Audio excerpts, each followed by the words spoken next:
The Warner Robins Demons going for their 5th state championship tomorrow night when they host the Rome Wolves. Tucker Sargent continuing our lead up to kickoff. Tucker. Yes, extra build-up for this one, the program's first title game appearance in more than a decade. But back in the 1970s and 80s, Warner Robins was a powerhouse. With the way things are going and looking in Coach Mike Chastain's second season, it may soon be a powerhouse again. Tradition is a big thing here. Robert Davis knows a thing or two about tradition. He practically started it at Warner Robins, winning 3 state titles in 24 years as the Demons head coach. He gave a pep talk to this year's Demons ahead of their state championship game against the Rome Wolves. Well, I just told them, that, they've won 14 games. They're pretty darn good themselves. Davis's first title as head coach came in 1976, one season after City Attorney Jim Elliott's senior year at Warner Robins.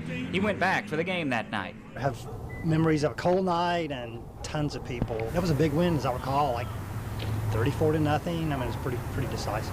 Elliott credits a coach in the 60s for laying the groundwork for Davis's success. Joe Summerall, who's now passed away, came to town from Thomasville and kind of turned the program around, and so he got the program on solid footing, and then Coach Davis and his predecessor took over and achieved great things. Current Tatnall assistant Brian Way won the school's only other state title back in 2004. The Demons haven't even been back to the title game since. Warner Robins, we used to have tradition, and I think it kind of slid a little bit. Mike and them were bringing it back. Mike Chastain has the Demons 14-0 in just his second season as head coach. They went 3-8 in year 1. Certainly some players came to the school, made a big difference, but I think they just needed a shot of confidence. That's what it looked like to me, and they've gotten it now. And those big close wins early in the season over Peach County, for example.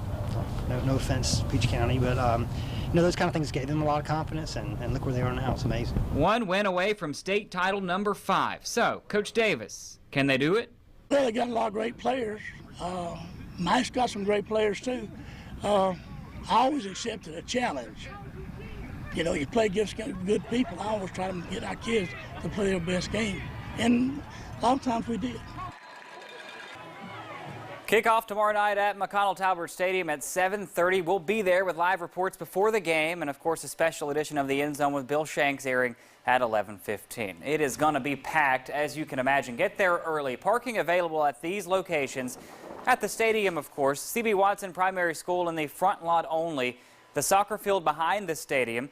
Pearl Stevens Elementary, Robbins Federal Credit Union, Middle Georgia State College, Sacred Heart Church in the south lot only, and Rumble School. Gates open at 6 for those with tickets from Mercedes-Benz Stadium last week. Everybody else gets in starting at 6:45. It's $20 to get in. Michael.